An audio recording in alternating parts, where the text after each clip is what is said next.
Imani Okonkwo had spent 3 years learning to be invisible. It was not a skill she had sought out, not some natural inclination toward the shadows, but a necessity carved into her by the architecture of the sterling penthouse and the people who moved through it.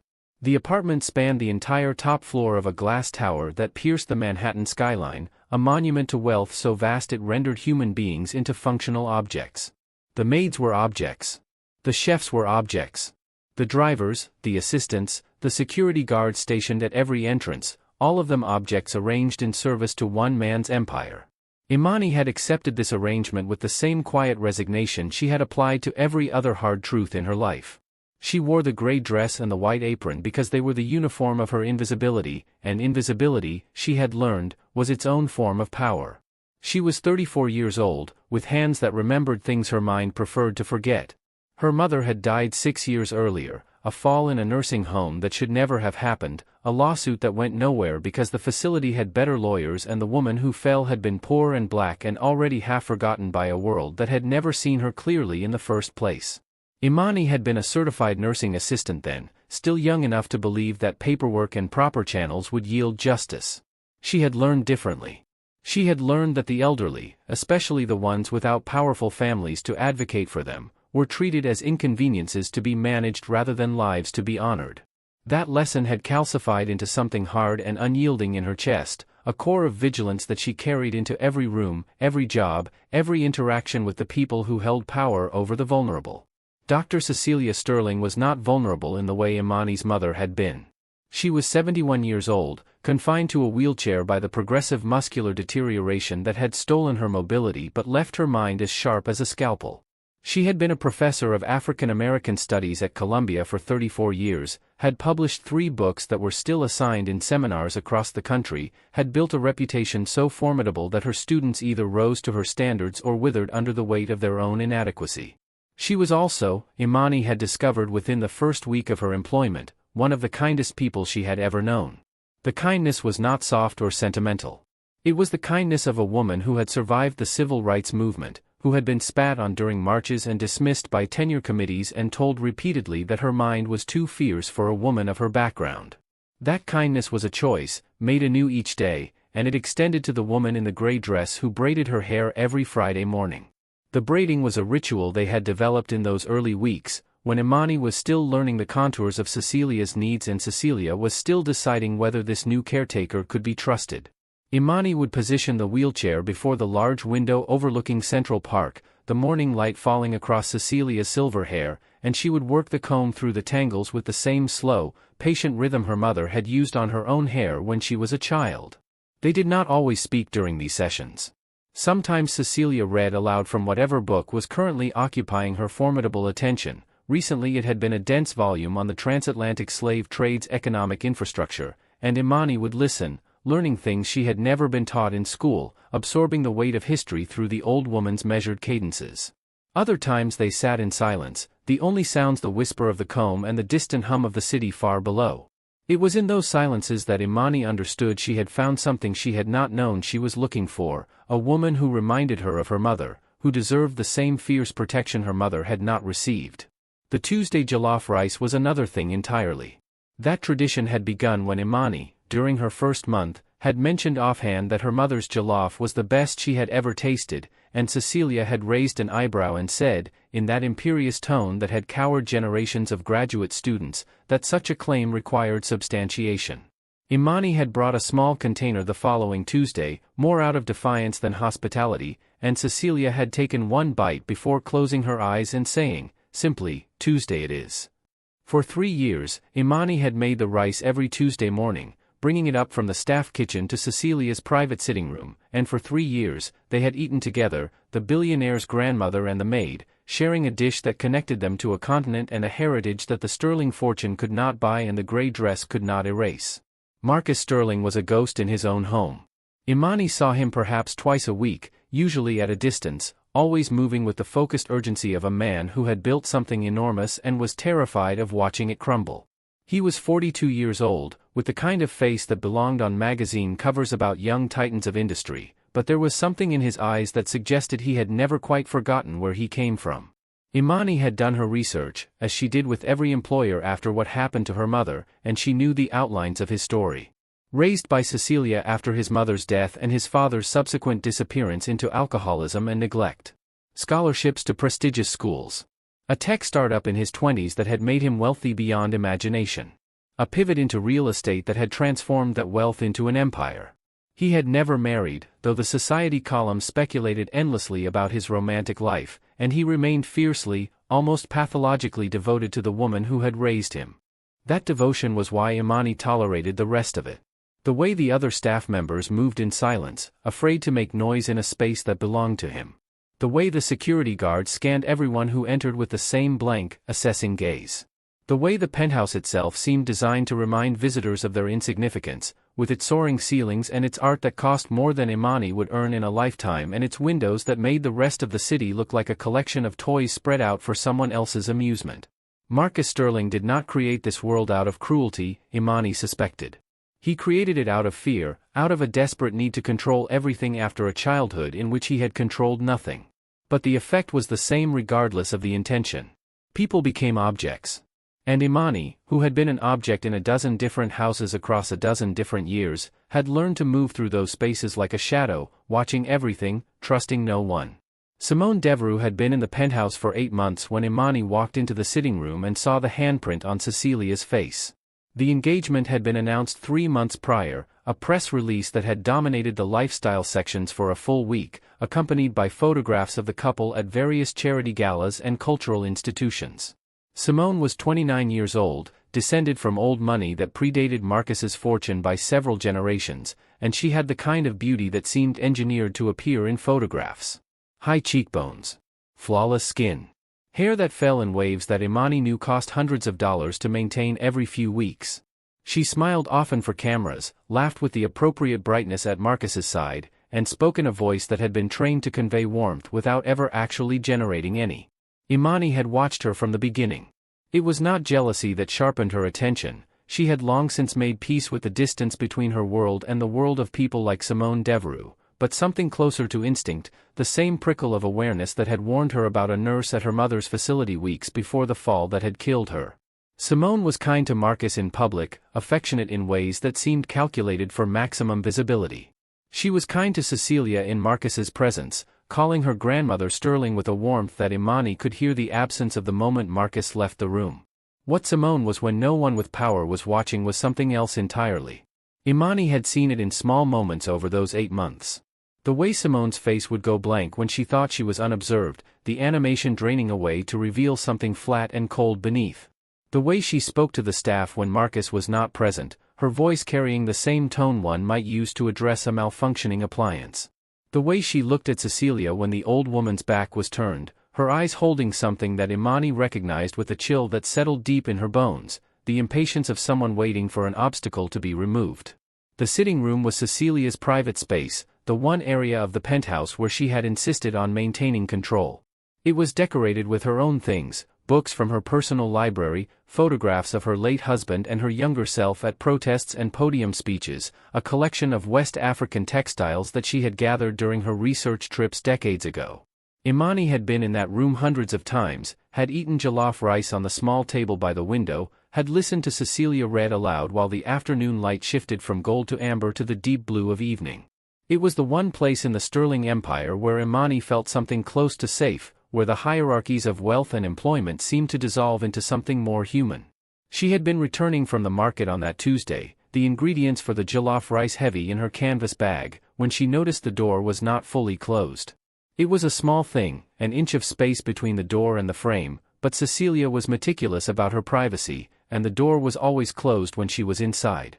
Imani had paused in the hallway, her hand reaching automatically for the glasses she wore for reading, a habit she had developed years ago when her eyesight began its slow, inevitable decline. She did not call out, did not announce her presence the way protocol demanded. Something in the quality of the silence from behind that door stopped her, something that did not feel like rest or reading or any of the quiet activities that usually filled Cecilia's afternoons. She had pushed the door open with the tips of her fingers, the movement slow and soundless, the result of 3 years of learning to navigate this space without disturbing its fragile equilibrium. What she saw would later replay in her mind in fragments, each detail sharpening with memory until they became something like photographs pinned to the inside of her skull. Simone Devereux stood over Cecilia's wheelchair, her back to the door, her posture relaxed in a way that suggested she was not doing anything unusual, anything worth remarking upon. Cecilia's head was turned to the side, her face angled toward the window, and even from the doorway Imani could see the mark blooming across her cheek. It was red, the deep red of blood rising to the surface of fragile skin, and it was shaped like fingers. The thumb on the cheekbone, the other 4 fingers curved toward the jaw. A handprint. Someone had struck her, or gripped her face with enough force to leave the imprint of every finger, and that someone was standing over her with the same blank expression Imani had watched settle over Simone's features in unobserved moments. Simone's face was the most terrible thing Imani had ever seen. It was not angry. It was not vindictive or gleeful or any of the emotions one might expect from a person who had just struck an elderly woman in a wheelchair. It was simply empty, the same smooth, pleasant emptiness she wore when she thought no one was watching, the mask of civility stripped away to reveal nothing beneath.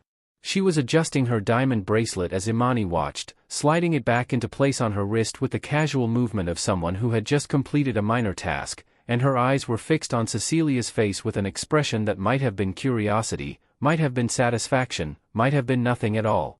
Then Simone's gaze shifted, her eyes meeting Imani's through the gap in the doorway, and that emptiness did not change. There was no start of surprise, no flash of fear or shame or even annoyance at being observed. Simone looked at Imani the way she looked at all the staff, the way one might look at a piece of furniture that had been moved slightly out of place, and in that look Imani understood something that made her hands tremble with a cold she had not felt since the day her mother died. Simone had known the door was open. Simone had known someone might walk in. And she had done what she did anyway, had left the evidence on Cecilia's face without concern, because she did not believe the witness mattered. Imani Okonkwo, the woman in the gray dress with the white apron, the woman who braided hair and made rice and lifted an old woman from her bed to her chair every morning, that woman was not a person whose testimony could alter anything. She was an object. A piece of furniture. And furniture did not testify. The sound that broke the silence was not Imani's voice. She did not scream, did not cry out for help, did not summon the security guards who were stationed at every entrance to protect the sterling fortune and the sterling name. The sound was the sharp crack of her reading glasses hitting the marble floor, the plastic frame splitting apart on impact, one of the lenses skittering across the polished surface to stop at Simone's feet. Imani had been holding them, she realized distantly, had taken them off in that suspended moment when her mind was processing what her eyes were seeing, and her hands had gone slack without her permission. She looked down at the broken glasses, at the fragments of the lens that had corrected her vision for the past 3 years, and she felt something inside her shift into place with the finality of a lock engaging. Simone's expression flickered. It was a tiny thing, the first crack in that blank mask, a micro-expression that might have been uncertainty or irritation or something closer to the first stirrings of fear. She opened her mouth, and Imani could see her reaching for the story she would tell, the narrative that would explain why the maid was standing in the doorway with broken glasses at her feet and the old woman's face marked with violence. The maid was unstable. The maid had imagined something that did not happen. The maid had always been resentful, always been too close to the grandmother, always been a problem waiting to be solved. Simone had that story ready, Imani could see it forming behind her eyes, the same story she had probably used before with other inconvenient witnesses in other places where her blank mask had slipped. Imani did not wait to hear it. She did not call for Marcus, did not reach for her phone, did not do any of the sensible things that a reasonable person would do when discovering an assault in progress. She crossed the room instead, her legs carrying her forward without conscious direction, her body moving on an impulse older than reason, older than self-preservation. Her hands, the same strong hands that held Cecilia up every morning when the old woman's muscles could not support her own weight, the same hands that braided silver hair with infinite patience and stirred jollof rice with a wooden spoon her mother had given her, those hands reached out and closed around Simone Devereux's wrist. The grip was not violent. It was not the attack that Simone would later claim it was. It was simply absolute, Imani's fingers encircling the delicate bones of Simone's wrist with the same pressure she might use to prevent someone from stepping into traffic, and in that grip was every lesson Imani had learned about the cruelty of people who believed themselves untouchable. Her mother had been touched by people like Simone, had been left to fall by people who looked at her the way Simone looked at Cecilia, and Imani had not been there to catch her. She was here now. She was here, and her hands remembered what her mind could not forget, and she would not let go. Cecilia's eyes were wet with tears that did not fall. The old woman sat in her wheelchair with her spine straight, her dignity intact despite the mark on her face, and she looked at Imani with an expression that held no fear, no relief, no gratitude for the rescue. It held something far more complicated, something that looked like warning, like grief, like the recognition of a woman who had seen this particular precipice before and knew what it cost to stand at its edge.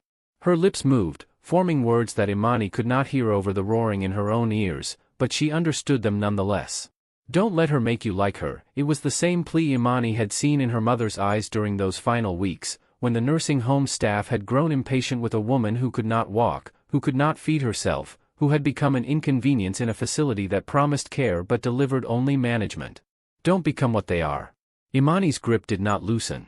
She stood in the sitting room with the broken glasses on the floor and the ingredients for jollof rice growing warm in her canvas bag and her hand wrapped around Simone Devereux's wrist, and she understood that the choice Cecilia was asking her to make was not about violence or restraint. It was about whether she would remain invisible, whether she would accept the role of object in a world that had always treated her as one, or whether she would step into the light with all the consequences that stepping into the light entailed. She looked at Simone's face, at the crack in the mask widening into something that might have been fear, and she made her choice. She held on. Marcus Sterling returned to his penthouse at 8:47 on a Tuesday evening, which was early for him, and the early return was the first sign that something fundamental had shifted in the architecture of his life. He had left a boardroom in mid-negotiation, had walked away from a merger that would have consolidated 3 separate tech holdings under his umbrella, and his chief operating officer had followed him into the elevator with a face that suggested Marcus had lost his mind. Perhaps he had. The call had come from his head of security at 4:30, the man's voice carefully neutral in a way that Marcus had learned to recognize as the voice people used when they were about to tell him something he did not want to hear. There had been an incident, the security head said. The grandmother was unharmed. Perhaps Mr. Sterling should come home. The penthouse greeted him with a silence that was not the usual silence of wealth and order but something denser, something that pressed against his eardrums like water pressure against a diver descending too fast. The staff moved differently, their eyes averted not in the practiced deference he was accustomed to but in something closer to fear, or perhaps calculation. He saw them watching him, gauging him, wondering which way the wind would blow. He had built an empire on being the one who decided which way the wind blew, and the unfamiliar sensation of being assessed by people whose names he did not always remember settled into his chest like a weight he had not asked to carry. He found his grandmother in her private sitting room, the door closed, the room illuminated only by the fading light from the window. She was in her wheelchair, positioned to face the park, and she did not turn when he entered. This was not unusual. Dr. Cecilia Sterling had never been a woman who turned for any man, least of all the grandson she had raised from a traumatized boy into a titan of industry. What was unusual was the stillness of her, the quality of attention she was directing at the skyline that suggested she was seeing something beyond the glass and steel and concrete. Marcus crossed the room slowly, his expensive shoes making no sound on the Persian rug that had belonged to his grandfather, and when he came around to face her, he saw the mark on her cheek. It had faded somewhat from whatever it had been hours earlier, but it was unmistakable. A bruise in the shape of fingers, the pattern of them clear enough that he could have matched them to a hand if he had been asked. The skin was mottled purple at the center, fading to yellow at the edges, and it covered the sharp ridge of her cheekbone and extended almost to her jaw. Someone had gripped her face. Someone had gripped her face hard enough to leave a mark that would take days to fully heal, and that someone had done it in his home, under his protection, while he was in a boardroom negotiating for companies he could not have named at that moment even if his life depended on it. He did not ask who had done it. He did not need to. The silence that had greeted him when he entered the penthouse, the averted eyes of the staff, the careful neutrality of his security head's voice, the way his grandmother was looking at the skyline instead of at him, all of it converged on a single point, and that point was the woman he had put a ring on 3 months ago. He knelt beside the wheelchair instead, something he had not done since he was a child seeking comfort after nightmares, and he took his grandmother's hand in his. The skin was thin, the bones fragile beneath, and he could feel the tremor that had been present for years now, the muscular deterioration that had stolen her mobility but never her strength. She let him hold her hand for a long moment before she pulled it away, gently but firmly, and when she finally looked at him, what he saw in her face was worse than anger. It was disappointment. He had seen that expression on her face exactly twice before in his life, once when he had been caught lying about a fight in middle school, and once when he had announced he was dropping out of his graduate program to pursue the startup that would eventually make him a billionaire. Both times, he had known he was being measured against a standard he had failed to meet, and both times, he had spent years trying to earn his way back into her good opinion. The mark on her face was fresh, and she was looking at him the way she had looked at him when he was 12 years old and pretending he had not started the fight that bloodied another boy's nose. She did not explain what had happened. When he asked, her voice was steady, the professor's voice she had used to dismantle unprepared students for 3 decades. She told him she had been tired, that she had dozed off in her chair, that she must have struck her face against something when she startled awake. The lie was so thin it was almost transparent, and the fact that she offered it at all told Marcus more than any confession could have. She was protecting someone. She was protecting him from something, or perhaps she was protecting the household from the explosion that would follow if he learned the truth. His grandmother had spent 71 years learning when to speak and when to remain silent, and her silence now was a message he could not decipher, a code he had not been given the key to. He left her with the nurse who had been hovering in the hallway, a woman whose name he realized with a sudden, sickening clarity he did not know, and he walked the long corridor to the master suite where Simone waited. The door was closed. He did not knock. He had never knocked on a door in his own home, and he was not about to start now, not when the silence from behind this particular door had taken on a quality that made his hands curl into fists at his sides without his conscious permission. Simone was sitting on the chaise lounge by the window, a glass of wine in her hand, her posture arranged in a way that suggested she had been waiting for him. The room was immaculate, as always, the kind of immaculate that spoke to hours of attention from staff whose names Marcus also did not know. She looked beautiful, as always, the soft lighting catching the angles of her face, the diamond bracelet on her wrist catching the light and throwing it back in fragments that scattered across the ceiling. She looked up when he entered, and her face arranged itself into an expression of distress that might have been convincing if he had not spent 8 months watching her arrange her face into whatever expression the moment required. She told him the story before he could ask. Her voice was steady but pitched slightly higher than usual, the voice of a woman who had been through something traumatic and was bravely holding herself together. The maid had attacked her. The maid had come into the sitting room without warning, had grabbed her wrist without provocation, had stood there with some kind of madness in her eyes until Simone had managed to free herself and flee. The maid had always been strange, she said, always too attached to the grandmother, always watching in a way that made her uncomfortable. She had not wanted to say anything before, had not wanted to cause trouble for a woman who had worked in the house for so long, but after what happened today, after the violence of it, she could not remain silent. She held up her wrist, and Marcus saw the bruise there, the distinct pattern of fingers wrapped around the delicate bones, and he understood that he was being given a choice. The maid or the fiancée. The woman who served or the woman who would one day be mistress of this house. Simone was not asking him to choose. She was telling him that the choice had already been made, that the maid would be gone by morning, that the story would be whatever she said it was, because that was how power worked in the world he had built. He did not respond immediately. He stood in the doorway of the master suite, looking at the woman he had chosen to marry, and he saw her clearly for perhaps the first time. The face that arranged itself into whatever expression was required. The voice that modulated itself to whatever tone was needed. The wrist that she held up for his inspection, the bruise on it the mirror of the bruise on his grandmother's cheek, the same pattern of fingers in the same configuration, one face marked and the other wrist marked, and the woman in the middle telling him which story to believe. He told Simone he would handle it, which was not an answer, and he left her in the immaculate room with the wine and the diamonds and the carefully arranged distress, and he walked the corridor to the service elevator that he had never taken before, that he had not even known existed until that moment, and he pressed the button for the floor where the staff quarters were located. The room was small, the kind of small that spoke to a life lived in the margins of someone else's existence.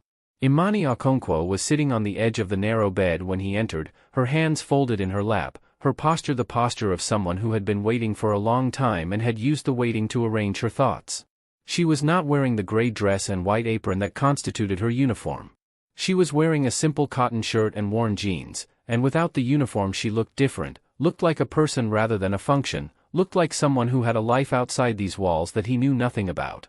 She looked up when he entered, and her face did not arrange itself into any expression at all.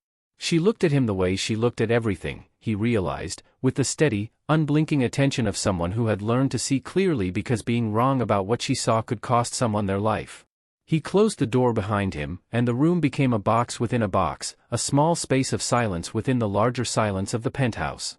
He stood with his back to the door, and she remained seated on the bed, and the distance between them was the distance between the world he inhabited and the world she inhabited, the world of boardrooms and the world of service elevators, the world of choosing and the world of being chosen for. He had come to this room expecting something. He was not sure what.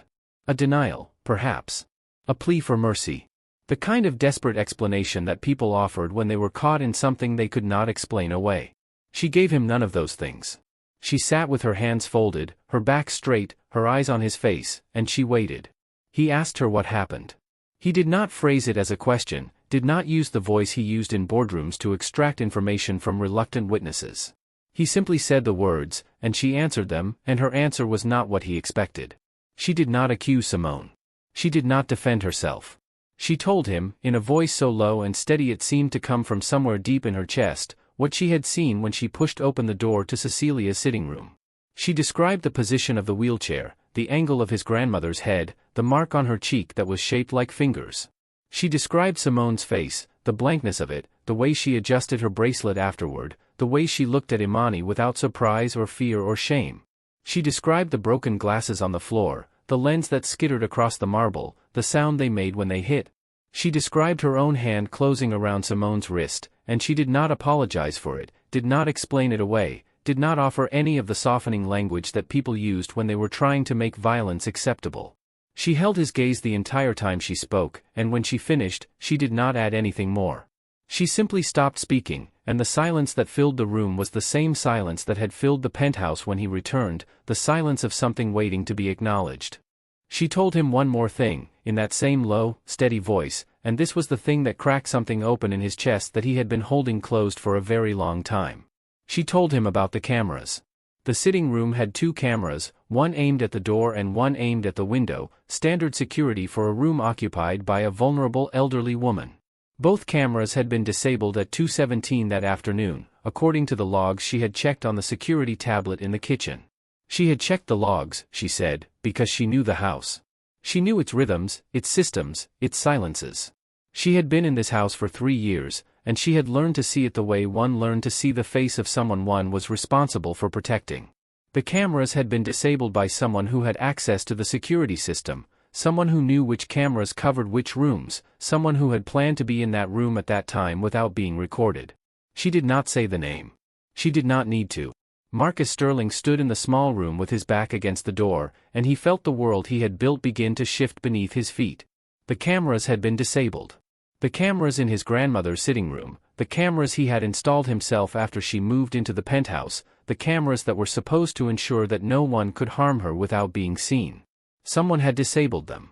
Someone had known which cameras to disable, had known when to disable them, had known that the sitting room would be empty except for his grandmother and herself at 2:17 on a Tuesday afternoon. That was not impulse. That was not the sudden flare of temper that could be explained away, smoothed over, forgiven. That was planning. That was intention.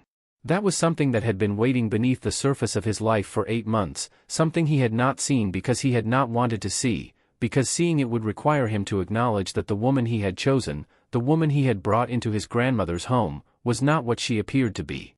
He looked at Imani, truly looked at her, and he saw the things he had never allowed himself to see before. The careful attention she paid to his grandmother, the way she anticipated needs before they were expressed, the way she had built rituals into the fabric of Cecilia's days that made the confinement of the wheelchair more bearable. The braiding on Fridays. The jollof rice on Tuesdays. The strong hands that held his grandmother up every morning, that had held her up that afternoon when the mark was fresh on her face and the woman who made it was standing over her with a blank mask and a diamond bracelet. He saw the calluses on her fingers, the slight tremor in her hands that was not fear but exhaustion, the dark circles under her eyes that spoke to sleepless nights spent listening for sounds that should not be there. He saw a woman who had been invisible in his house for 3 years, who had been more present than he had been, who had been the one holding his grandmother steady while he was in boardrooms building empires that would not matter at all if the woman who raised him was not safe. He asked her what she wanted him to do. It was not a question he had ever asked anyone who worked for him. It was not a question he had ever asked anyone, perhaps, except his grandmother when he was a child and did not know how to navigate the world without her guidance. Imani looked at him for a long moment, and in her face he saw the calculation she was making, the weighing of what he was offering against what she believed he was capable of. She told him, finally, that she did not want him to do anything. She had done what she needed to do when she crossed that room and took hold of Simone's wrist. What he did now was his own choice, his own responsibility, his own test. She told him that he could call the police, that she would tell them everything she had seen, that she would testify to the mark on his grandmother's face and the disabled cameras and the blank mask that Simone wore when she thought no one was watching. She told him that the choice he made would define whether he was the man his grandmother raised or the man his fortune allowed him to pretend to be. She said this without accusation, without hope, without any of the emotional coloring that people used when they were trying to manipulate a response. She said it the way she said everything, it seemed, as a statement of fact, a thing that was true regardless of whether anyone chose to acknowledge it. He left her in the small room without giving her an answer, because he did not have an answer to give, because the answer was forming in his chest like a storm and he needed to be alone when it broke. He walked the corridor back to the main penthouse, past the kitchen where the staff had left the Tuesday jollof rice on the counter, untouched, the wooden spoon still resting in the pot. He walked past the sitting room where his grandmother sat in the dark, still facing the window, still not looking at him when he paused at the door. He walked to his study, the room of glass and steel where he had made every important decision of his adult life, and he closed the door behind him with a sound that was quieter than a whisper. He made the call at 11:40 that night. Not to the police. Not to Simone's father, who had been a senator once and still had the kind of connections that could make problems disappear. He called his head of security, the same man who had called him at 4:30 with the carefully neutral voice, and he told the man to begin a deep investigation. Not into the maid. Into Simone Devereux. Every transaction, every communication, every interaction with every member of the staff going back to the day she first entered the penthouse. He wanted the cameras restored, the logs analyzed, the security protocols rewritten. He wanted to know who had disabled the cameras in his grandmother's sitting room, and he wanted to know who had given them the access to do it. He wanted to know everything about the woman he had invited into his home, into his family, into the space that belonged to the only person in the world he had ever truly loved.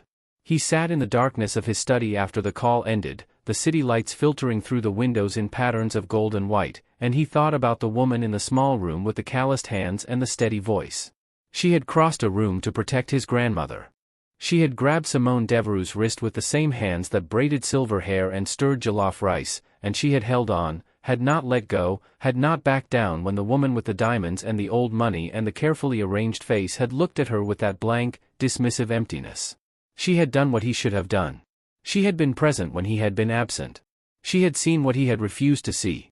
And she had asked him nothing, expected nothing, demanded nothing except that he become the man his grandmother had raised him to be.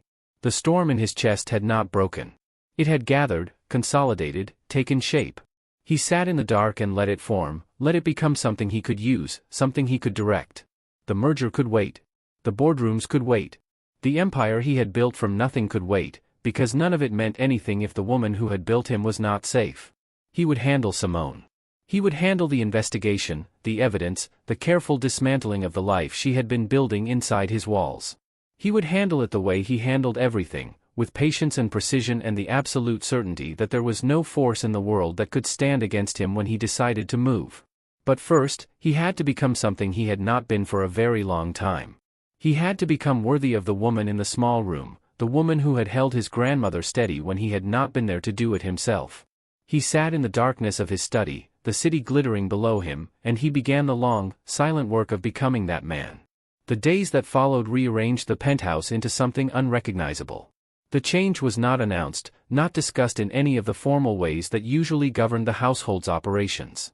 It simply happened, a slow erosion of one reality and the gradual emergence of another, like sediment shifting beneath a river that appeared, from the surface, to be flowing exactly as it always had. Imani noticed it first in the small things. The way the security guards no longer looked through her when she passed but nodded, brief acknowledgments that carried a weight she had not asked for. The way the kitchen staff began saving portions of meals for her before they were sent up to the main dining room, a gesture of solidarity that spoke to loyalties being silently declared. The way the morning rituals with Cecilia remained unchanged in their surface details but had deepened into something more deliberate, more conscious, as though both women understood that the quiet afternoons of braiding and reading had become a form of resistance rather than merely a routine. Simone Devereux felt the shift before she understood it. The calls she made to Marcus's office went unreturned for hours rather than minutes. The car service she had been accustomed to using for her afternoon appointments was suddenly unavailable, the dispatcher's voice polite but firm in a way that suggested the instructions came from somewhere higher than the transportation department. Her keycard, which had always granted her access to the private elevator and the secure floors, began to malfunction at irregular intervals, requiring her to wait in the lobby while security verified her credentials, the same security guards who had once stepped aside for her now taking their time, consulting screens, exchanging glances that she could see but not interpret. She adjusted her schedule, her expectations, her demeanor, and she watched the household adjust around her with the same patient calculation she had applied to every other environment she had ever entered. Marcus became a presence in the penthouse in ways he had never been before. He took his breakfast in the main dining room now, where Simone would find him seated at the table with newspapers spread before him, his attention apparently absorbed by the financial sections but his awareness tracking her movements with an intensity that she could feel like pressure against her skin.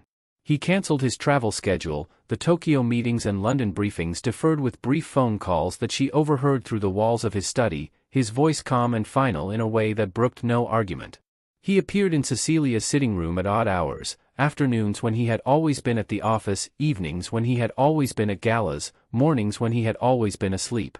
He would sit with his grandmother in silence, the two of them occupying the space in a way that left no room for anyone else, and when Simone attempted to join them, the silence would deepen, would become a wall that she could not breach, and she would retreat to the master suite with the same composed expression she had worn since the day she arrived. The investigation proceeded in silence, its progress invisible to everyone except the three people who knew to look for it. Imani saw the security team replacing cameras, the small housings that had been empty for months now fitted with new lenses, the cables traced back to a server that had been upgraded and secured with protocols that even the senior staff did not know. She saw the financial investigator who arrived on the third day, a woman in an unmarked car who was ushered into Marcus's study without being announced, who stayed for 4 hours and left with a tablet full of data that she carried like something fragile. She saw the lawyers who came the following afternoon, 2 of them, their faces familiar from the society pages where they appeared as counsel to the kind of families that did not go to court because they owned the courts. They did not look at Imani when they passed her in the hallway, but they did not look through her either, and she understood that she had been seen, catalogued, factored into whatever calculations they were making behind the closed doors of the study. Simone made her final play on the 10th day.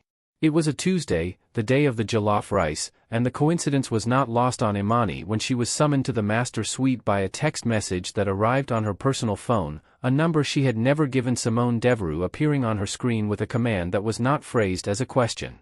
She went because she had known this moment was coming, had been waiting for it with the same patient vigilance she had applied to every other threat she had ever monitored, and she found Simone standing by the window of the master suite with the same blank expression she had worn in the sitting room 10 days earlier, the same mask of emptiness that had made Imani's hands close around her wrist without permission from her conscious mind. The confrontation that followed was not loud. Simone Devereux had never been loud, had never needed to be, had always understood that true cruelty was delivered in the same tone one used to order coffee or dismiss a subordinate. She told Imani that she knew about her mother, knew about the fall, knew about the nursing home that had settled the lawsuit for an amount so small it was almost an insult, knew about the years of appeals that had gone nowhere, knew about the woman who had died because no one had been watching when she needed someone to watch. She had done her research, she said, the same research she did on everyone who stood between her and what she wanted, and she had discovered that Imani Okonkwo was not merely a maid but a woman with a past that could be weaponized, a license that could be challenged, a life that could be dismantled with the same casual efficiency she had applied to the cameras in Cecilia's sitting room. She told Imani that she had already spoken to the board that governed nursing assistant certifications, that she had friends who sat on that board, that she had made calls that morning to ensure that Imani's credentials would be reviewed for irregularities, for the kind of procedural violations that could result in suspension, in revocation, in the destruction of the career that Imani had spent a decade building. She told Imani that the statement she had given to security, the account of what she had witnessed in the sitting room, would be investigated by the same board, that her history of litigation against her mother's nursing home would be presented as evidence of a pattern, a fixation, a tendency to see abuse where none existed. She told Imani that she could destroy her, that she would destroy her, that the only question was whether Imani would be wise enough to step aside before the destruction was complete. The room was very quiet when Simone finished speaking. The city hummed its distant hum beyond the windows, the sound of millions of lives continuing their ordinary trajectories, none of them aware of the conversation taking place in the glass tower above them. Simone stood with her arms crossed, the diamond bracelet catching the light, her face arranged into an expression that might have been satisfaction or might have been anticipation, waiting for the fear to appear in Imani's eyes, waiting for the collapse, the plea, the submission that she had extracted from everyone else who had ever been foolish enough to stand in her path. Imani did not give her what she was waiting for.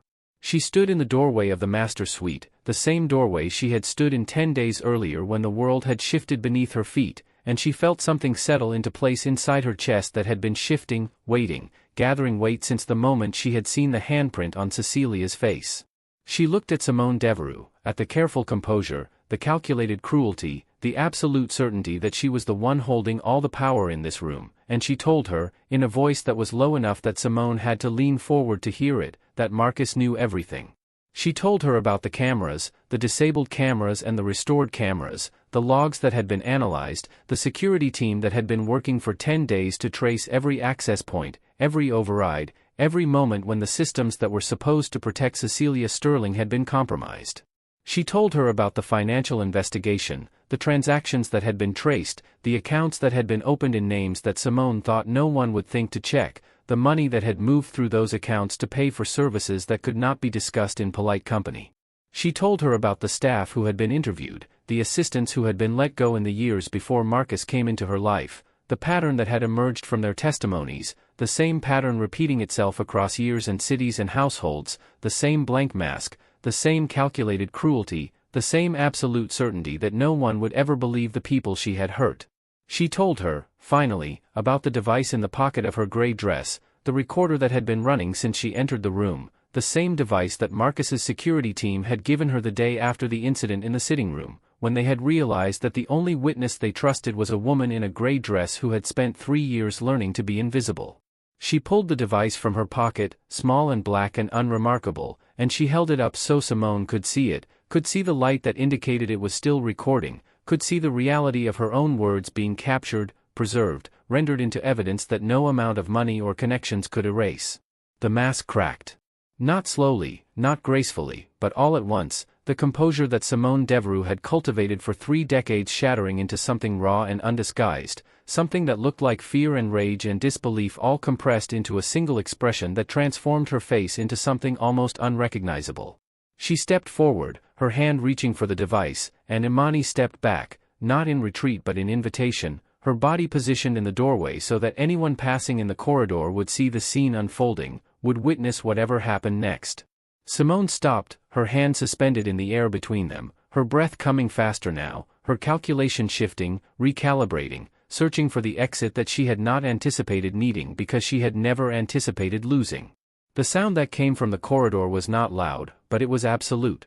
The soft click of a door opening, the measured footsteps on marble, the presence that filled the hallway before it appeared in the doorway, and Marcus Sterling stood behind Imani, his face the face of a man who had been waiting for this moment for 10 days, who had been gathering evidence and building a case and preparing for a confrontation that he had known, with the same certainty that guided every decision he had ever made, would come eventually. He did not look at Imani. His eyes were fixed on Simone, on the cracked mask, on the hand that was still suspended in the air, on the recorder that Imani held between them like a shield. He said Simone's name, and the sound of it in his mouth was not the sound of affection or anger or any of the emotions that might have existed between them in another version of this life. It was the sound of a verdict, the sound of something ending, and when he stepped forward to take the recorder from Imani's hand, when he closed his fingers around it and held it up so Simone could see it clearly, when he said the words that would follow her out of the penthouse and out of his life and into whatever future awaited her, Simone Devereux understood that the game she had been playing had ended without her noticing, that the board had been reset, that the pieces she had been moving with such confidence had been moved against her for 10 days without her knowledge, that the woman in the gray dress had been watching her the entire time, had been recording her, had been waiting for her to reveal herself in exactly the way she had just revealed herself. The master suite was silent when Marcus turned and walked away, the recorder in his hand, Imani moving with him as though they had practiced the movement, as though they had become something together in the 10 days since the world had shifted beneath them. Simone stood alone in the room she had thought was hers, the diamond bracelet still catching the light, her reflection caught in the windows that looked out over the city, and she understood that she had been confined not by walls or guards or any of the obvious mechanisms of captivity but by her own certainty, her own arrogance, her own belief that the people she could not see were not watching her, that the woman in the gray dress was not a person, that the grandmother in the wheelchair was not a threat, that the man whose house she had entered would never choose loyalty over ambition, would never see past the mask she had spent a lifetime perfecting. She had been wrong, and the wrongness of it settled into her chest like the first cold of an illness that would not be cured, and she stood in the master suite with the city spread out before her, waiting for whatever came next. The study was a tomb when Marcus closed the door behind them. Imani stood near the windows, the same windows that looked out over the city from every room in the penthouse, and she watched Marcus move to the desk where the dossier on Simone Devereux had been assembled over the preceding weeks. The papers were thick, the kind of thickness that spoke to years of careful concealment finally unraveled, and he spread them across the glass surface of his desk with the same methodical precision he had once applied to quarterly reports and acquisition strategies. He did not look at her when he spoke, his attention fixed on the evidence he had gathered, but she understood that he was speaking to her nonetheless, that the words he was arranging were for her as much as for the woman who would soon walk through the door.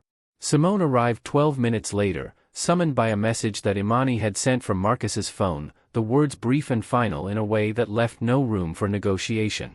She had changed her clothes, Imani noticed, had exchanged the casual wear of the afternoon for something more formal, a dress that spoke to the armor she had worn for so long she had forgotten it was armor.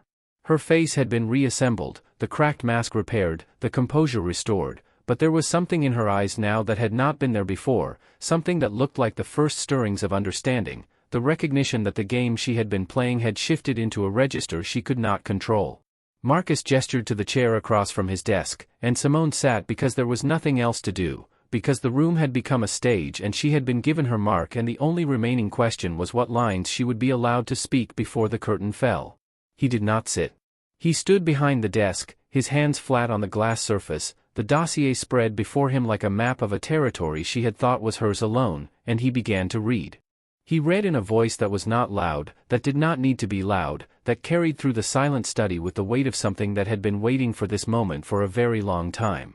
He read the financial records first, the accounts that had been opened in names that were not hers, the transfers that had moved money from the charity her family had established decades ago, the slow bleeding of funds that had been presented to donors as operating expenses and administrative costs and all the other euphemisms that wealthy people use to conceal the fact that they were stealing from causes that were supposed to bear their name.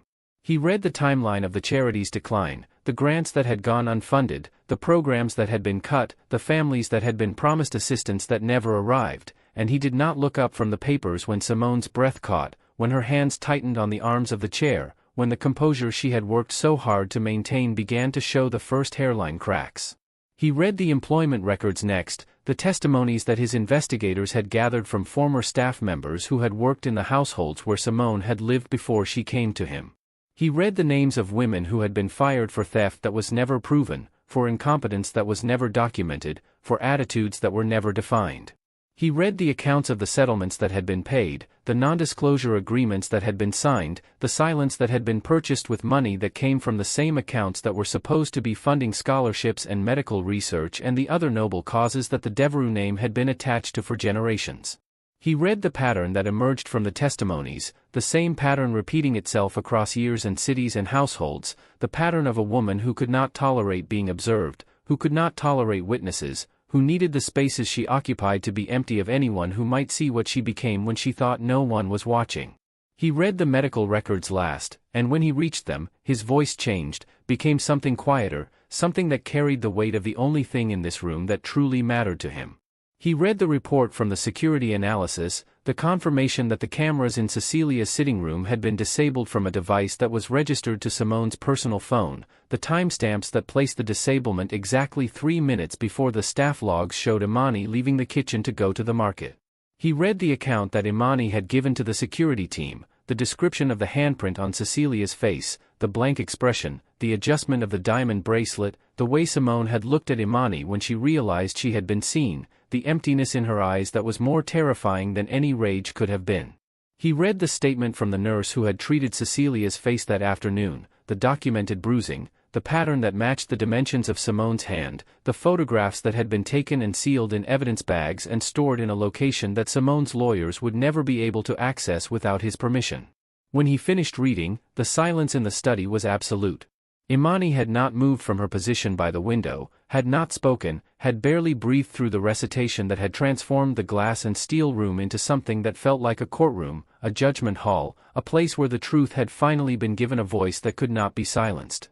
She watched Simone's face as Marcus slid a single sheet of paper across the desk, watched the mask fracture and reform and fracture again as Simone read the document that would determine the rest of her life. The document offered a choice. It was drafted by the lawyers who had visited the penthouse days earlier, the same lawyers who represented families that did not go to court because they owned the courts, and it was structured with the kind of precision that left no room for ambiguity. Simone could sign the document, accept the diagnosis of mental health crisis that Marcus's attorneys had crafted with input from psychiatrists whose reputations were unimpeachable, accept the settlement that was generous enough to silence any questions but structured in a way that would be paid out over years rather than in a lump sum that could be used to fund a legal defense. She could leave the penthouse that night, leave the city, leave the country if she chose, provided she submitted to treatment at a facility that Marcus's team would select and monitor. She would sign the non-disclosure agreement that bound her to silence about everything that had happened in this house, everything that had happened in the houses before this one, everything that had happened in the charity accounts and the employment records and the lives of the women who had been destroyed by her need to be the only person in any room who was truly seen. Or she could refuse. She could refuse, and Marcus would release the dossier to the district attorney's office, to the IRS, to every media outlet that had ever published a flattering profile of the Devereux family and its philanthropic legacy. He would testify about the mark on his grandmother's face, and Imani would testify about the cameras, and the staff whose names he had learned over the past weeks would testify about the years of cruelty that had been invisible to him because he had not wanted to see. The criminal charges would come first, the assault on a vulnerable adult carrying penalties that no amount of family money could fully mitigate. The financial charges would follow, the embezzlement, the fraud, the systematic dismantling of a charity that had been established in the name of a grandfather who had actually believed in the causes his name was attached to. And after the criminal charges, after the financial charges, after the trials and the settlements and the endless procession of journalists who would write the story of the fall of the House of Devereux, there would be the civil suits, the women whose names were in the dossier, the women who had been fired and discredited and silenced, women who had spent years waiting for someone to believe them, women who would finally have their day in a courtroom where the truth could not be purchased. Simone sat in the chair with the paper in her hands, and Imani watched the calculations running behind her eyes, the same calculations that had been running there for weeks, for months, for her entire life, the endless accounting of risk and reward, power and submission, the game that she had been playing since she was old enough to understand that some people were players and some people were pieces. The mask was gone now, stripped away by the dossier and the recordings and the years of evidence that Marcus had assembled while she was waiting for him to choose her, to protect her, to be the man she had believed he was when she accepted the ring 3 months ago.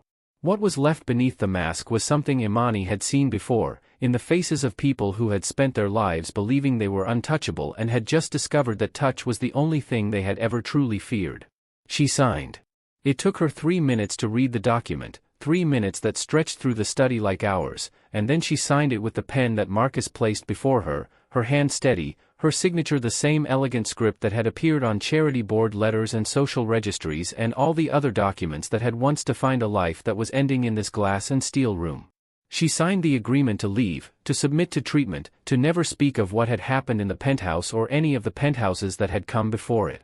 She signed the non-disclosure agreement that bound her to silence about the dossier, about the recordings, about the women whose names were listed in the pages that Marcus had read aloud in a voice that had not wavered once. She signed, and when she finished, she set the pen down beside the document, and she looked at Marcus with an expression that might have been hatred or might have been admiration or might have been the first real emotion she had shown in the entire time Imani had known her. The private elevator took her down 43 minutes later, her bags packed by staff who had not spoken to her, her exit witnessed by no one except the security guards who had been instructed to escort her from the building and ensure that she did not return. Imani stood at the window of the study and watched the black car pull away from the entrance, watched it merge into the flow of traffic on the avenue below, watched it disappear into the network of streets and tunnels and bridges that would carry Simone Devereux out of their lives. She watched until there was nothing left to see, and then she turned away from the window, and she found Marcus standing in the doorway of the study, his hand resting on the frame, his eyes on her face. He did not speak. There was nothing left to say, perhaps, nothing that the weeks of silence and strategy and gathering evidence had not already said for them. He crossed the room slowly, the way he crossed every room, with the controlled economy of movement that spoke to a man who had learned never to waste anything, not time, not money, not words. He stopped when he was close enough to see the calluses on her hands, the faint lines at the corners of her eyes, the silver threading through her hair that she had never tried to hide because she had never had anyone to hide it for. He raised his hand, the same hand that had held the dossier, that had signed the documents that ended one life and began another, and he touched her face with the same strength she had used to defend his grandmother, his fingers tracing the line of her cheekbone with a gentleness that seemed to surprise him as much as it surprised her. The touch was a question. She understood that Marcus Sterling had spent his entire life asking questions in boardrooms and courtrooms and the other arenas where men like him learned to speak without speaking. He was asking her now what she wanted, what she expected, what future she could imagine in a penthouse that had been built for a man who had never expected to share it with anyone who truly saw him. He was asking her whether she could become visible now, whether she could step out of the gray dress and the white apron and the invisibility that had protected her for so long, whether she could stand beside him in the light that would come with the choice she had made when she crossed a room and held on to Simone Devereux's wrist and refused to let go. She answered him the way she answered everything, with her hands. She lifted them, the same hands that had braided Cecilia's hair every Friday for 3 years, that had stirred jollof rice every Tuesday with a wooden spoon her mother had given her, that had held a frail woman steady through mornings when the weight of her own body was almost too much to bear.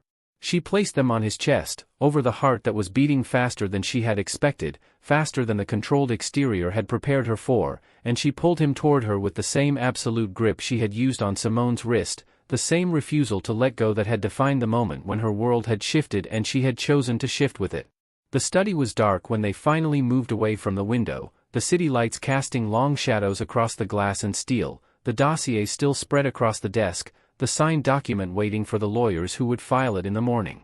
The penthouse was quiet around them, the silence that had been so heavy in the days after the incident now transformed into something lighter, something that felt like the space after a storm when the air is clear and the world seems to hold its breath before the ordinary rhythms of life resume. Imani walked with Marcus through the corridors that she had walked alone for 3 years, her hand in his, her steps matching his, and she understood that the invisibility she had cultivated was gone now, that she had chosen visibility when she chose to hold on, that she would never be able to disappear again even if she wanted to. She did not want to.